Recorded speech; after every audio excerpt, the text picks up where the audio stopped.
നമസ്കാരം. തിരഞ്ഞെടുപ്പിന് ഇനി ഒരാഴ്ച മാത്രമാണ് ബാക്കിയുള്ളത്.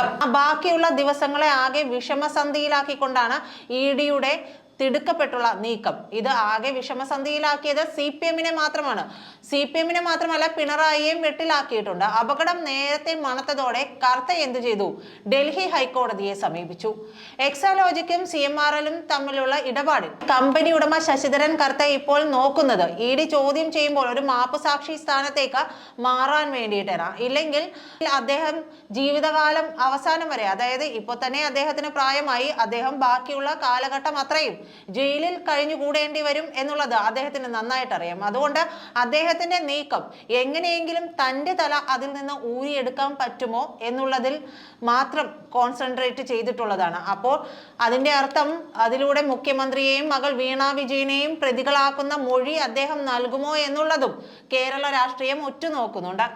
ആദായ നികുതി വകുപ്പ് ഇന്ററിം സെറ്റിൽമെന്റ് ബോർഡിൽ CMRL കമ്പനിയും ഉദ്യോഗസ്ഥരും നൽകിയ മൊഴി EDക്ക് കൈമാറരുതെന്നാണ് ഇവരുടെയൊക്കെ ആവശ്യം. യാതൊരു യുക്തിയുമില്ലാത്ത ആവശ്യം ഉന്നയിച്ച കർത്തസ് കോടതിയെ സമീപിച്ചത് രണ്ട് കാര്യങ്ങൾ കൊണ്ടായിരിക്കണം.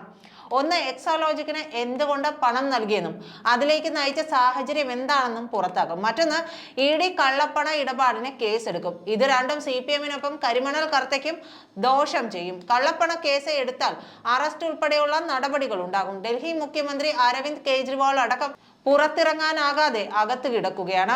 ആരോഗ്യ പ്രശ്നങ്ങൾ അടക്കം അലട്ടുന്ന കർത്തയെ സംബന്ധിച്ച അറസ്റ്റ് വളരെ ദുരിതമായി മാറുമെന്ന് ഉറപ്പാണ്. പിണറായിക്കും മകൾക്കുമെതിരെ മൊഴി നൽകിയാലുള്ള പുകിലിനെ കുറിച്ച് പ്രത്യേകം പറയേണ്ടതുമില്ല. അപ്പോൾ അവരെ അകത്താക്കി ഇദ്ദേഹത്തിന് പുറത്തു കടക്കുക, അല്ലെങ്കിൽ അദ്ദേഹത്തിന്റെ ശിക്ഷ കുറച്ചു വാങ്ങുക എന്നുള്ള നീക്കത്തിലേക്കാണ് ഇപ്പോൾ കർത്ത പോയിക്കൊണ്ടിരിക്കുന്നത്.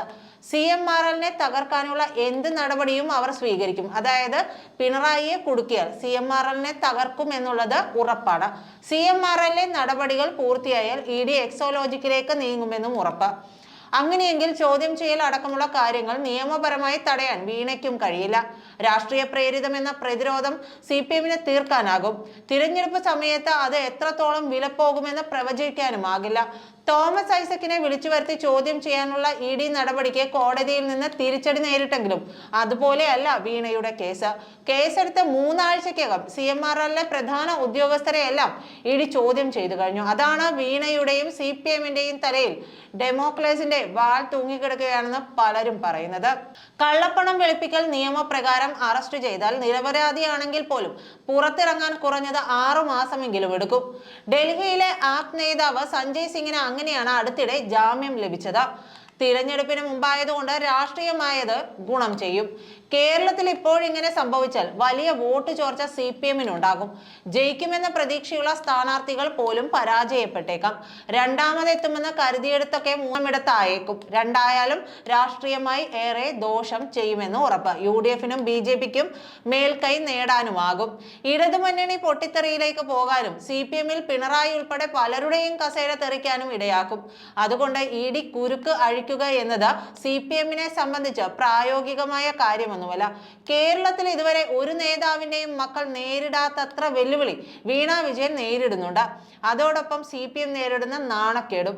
താഴെത്തട്ടിലുള്ള പ്രവർത്തകരും ഘടകകക്ഷികളും കടുത്ത അതൃപ്തിയിലാണ്. ഇത്തരം കാര്യങ്ങൾ സാധാരണ മുളയിലെ നുള്ളാറുള്ള പാർട്ടിയായിരുന്നു CPM. കോടിയേരിയുടെ മക്കളുടെ കാര്യത്തിൽ പോലും സാമാന്യ യുക്തിക്ക് നിരക്കുന്ന നിലപാട് സ്വീകരിച്ച CPM പിണറായിയുടെ മകളുടെ കാര്യത്തിൽ തെറ്റായ സമീപനമാണ് സ്വീകരിച്ചത്. തുടക്കം മുതൽ വീണയ്ക്ക് കുടപിടിച്ചിരുന്ന MV ഗോവിന്ദന് പിന്നീട് തിരുത്തേണ്ടി വന്നതും അതുകൊണ്ട് തന്നെയാണ്. CPM-ന് പിണറായിയെയും മകളെയും തല്ലാനും കൊള്ളാനും പറ്റാത്ത അവസ്ഥയാണ്. കാരണം CPM-ന്റെ ഫണ്ട് ഇപ്പോൾ നിയന്ത്രിച്ചു കൊണ്ടിരിക്കുന്നത് പിണറായി വിജയൻ എന്ന മാടമ്പിയാണ്. പിണറായിയാണ് യെച്ചൂരി പോലും അവിടെ ഇരുന്ന് ചായ കുടിക്കണോ വേണ്ടയോ എന്ന് തീരുമാനിക്കുന്നത്. അതുകൊണ്ട് യെച്ചൂരിക്ക് പോലും, എന്തിനധികം പ്രകാശ് കാരാട്ടിനും ബൃന്ദ കാരാട്ടിനും പോലും പിണറായിക്കെതിരെ ഒരക്ഷരം മിണ്ടാൻ സാധിക്കാത്ത അവസ്ഥ.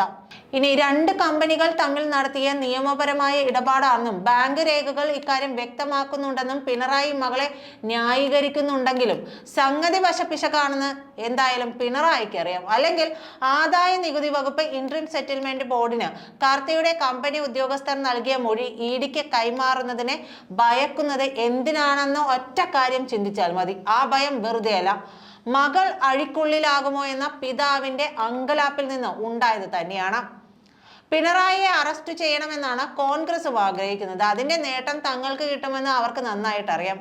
മറ്റ് സംസ്ഥാനങ്ങളിലെ മുഖ്യമന്ത്രിമാരെ ED വേട്ടയാടുമ്പോൾ പിണറായിയെ തൊടാത്തത് എന്ത് എന്ന ചോദ്യം രാഹുൽ ഗാന്ധി ഉയർത്തിയത് അതുകൊണ്ടാണ്. മുഖ്യമന്ത്രിക്കും മകൾക്കുമെതിരെ ശക്തമായ വിമർശനമാണ് പ്രധാനമന്ത്രി കാട്ടാക്കടയിൽ നടത്തിയത്. ഇരുഭാഗത്തു നിന്നും ശക്തമായ ആക്രമണമാണ് CPM നേരിടുന്നത്. ഇതെല്ലാം പിണറായിയും മകളും കാരണമാണെന്ന് പാർട്ടിയിലുള്ള പലരും ഘടകകക്ഷികളും അടക്കം പറയുന്നുണ്ട്. 1-2 സീറ്റ് ലഭിച്ചാൽ ഭാഗ്യം എന്ന നിലയിലാണ് ഇപ്പോഴത്തെ കാര്യങ്ങളുടെ ഒരു പോക്ക്.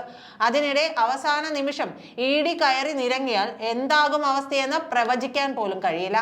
തിരഞ്ഞെടുപ്പ് കഴിഞ്ഞാലും അതിന്റെ നാണക്കേട് മാറുകയുമില്ല.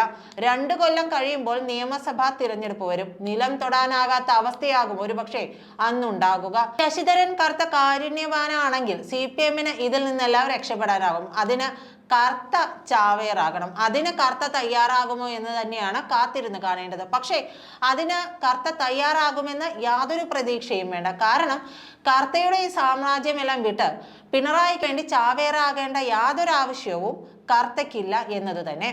നന്ദി.